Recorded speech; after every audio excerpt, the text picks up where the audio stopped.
पुरी अबकारी थाना कर्तृपक्षों द्वारा अतर्कित चढ़ाऊ कराए मोट 73 लिटर देशी मद और मद तैयारी उद्दिष्ट 1140 लिटर पोच जबत कर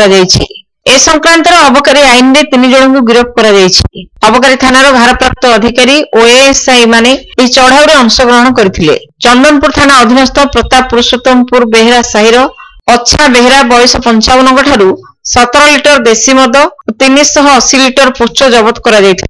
ए संक्रांत अबकारी आईन में 185/2023 नंबर मामला रुजु कर प्रताप पुरुषोत्तमपुर बेहरा साहिर जंबेश्वर भोई बयस 55 ठारू 28 लिटर देशी मद और 440 लिटर पोच जबत कर